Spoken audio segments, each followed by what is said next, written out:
ini Dewan Pengawas untuk lebih objektif untuk segera memeriksa Firly dan menjatuhkan sanksi pencopotan, pemberhentian secara tidak hormat.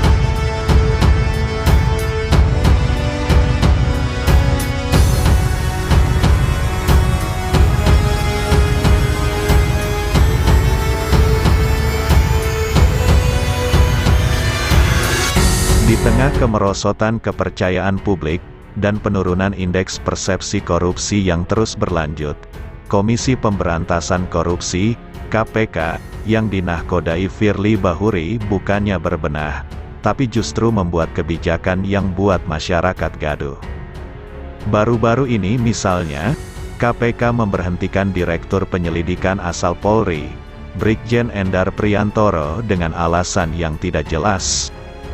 Walau tidak jelas yang menjadi penyebab Brigjen Endar dikembalikan ke Polri, kuat dugaan erat kaitannya dengan kasus Formula E yang sedang ditangani KPK dan menyeret nama Anies Baswedan yang belakangan diusung Nasdem menjadi calon presiden yang akan bertarung di Pilpres 2024 mendatang. Jauh-jauh hari sebelum pemberhentian Endar, sempat beredar kabar Ketua KPK Firly Bahuri memaksakan dugaan kasus Formula E naik ke penyidikan. Berdasarkan laporan koran Tempo, sebagaimana dikutip dari Tempo.co, Sabtu, tanggal 1 Oktober tahun 2022, Satuan Tugas Tim Penyelidik Formula E KPK telah melakukan gelar perkara pada Rabu, tanggal 28 September tahun 2022. Hasil gelar perkara tersebut menunjukkan bahwa kasus Formula E belum cukup bukti untuk dilanjutkan ke tahap penyidikan. Namun, Firly Bahuri tidak merasa puas dengan hasil tersebut.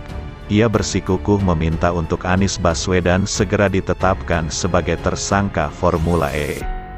Kabar tersebut kemudian dibantah KPK, dikutip dari Kompas.com. Senin, tanggal 3 Oktober tahun 2022, Kepala Bagian Pemberitaan KPK Ali Fikri mengatakan, KPK menyayangkan munculnya isu tersebut karena gelar perkara dalam menentukan penanganan perkara dilakukan secara terbuka. Ali mengatakan, dengan sistem dan proses yang terbuka dalam gelar perkara, penanganan perkara di KPK tidak bisa diatur atau atas keinginan pihak tertentu saja. Ia juga menegaskan, setiap penanganan perkara di KPK berlandaskan pada kecukupan alat bukti. Kasus pemberhentian Endar kemudian berbuntut panjang, tak terima diberhentikan secara sepihak. Brigjen Endar kemudian melaporkan kasus yang menimpanya ke Dewan Pengawas, Dewas KPK. Adapun pihak-pihak yang dilaporkan Endar adalah Firly dan Sekretaris Jenderal KPK, Cahya Hardianto Hareva. Endar mempermasalahkan surat keputusan terkait pemberhentian dengan hormat yang ditandatangani Sekjen KPK, dan surat penghadapan ke instansi Polri yang ditandatangani Firly. Tak hanya oleh Endar, Firly juga dilaporkan ke Dewas KPK oleh kelompok aktivis 98 Nusantara atas dugaan pelanggaran kode etik. Belakangan diketahui, Endar juga melaporkan Firly Bahuri ke Dewas, karena diduga membocorkan dokumen hasil penyelidikan KPK.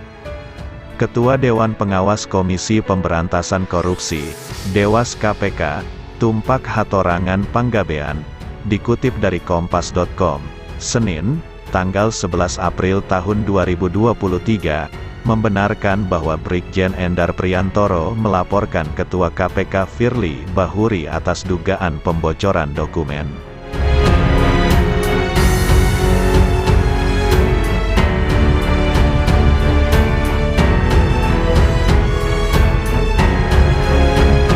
Kasus pemberhentian Endar dan dugaan pembocoran dokumen, serta minimnya pengungkapan kasus besar yang dilakukan KPK dalam beberapa tahun terakhir, mengundang keprihatinan mantan Ketua KPK, Abraham Samad, mantan Wakil Ketua, Saud Situmorang, penyidik senior KPK yang kini bertugas di Polri, Novel Baswedan, masyarakat sipil anti korupsi, serta LSM pegiat anti korupsi turun ke jalan. Mereka menuntut Ketua KPK Firly Bahuri mundur dari jabatannya atas pelbagai kisruh yang telah dibuat. Kita mendorong kali ini Dewan Pengawas untuk lebih objektif, untuk segera memeriksa Firly dan menjatuhkan sanksi pencopotan, pemberhentian secara tidak hormat karena telah melakukan pelanggaran etika dan pelanggaran pidana. Direktur Eksekutif Amnesty International Indonesia, Usman Hamid, dikutip dari CNN Indonesia, Senin, tanggal 10 April tahun 2023, mengingatkan, KPK sedang mengalami periode suram karena dilemahkan tidak lagi dari luar melainkan oleh pimpinannya sendiri.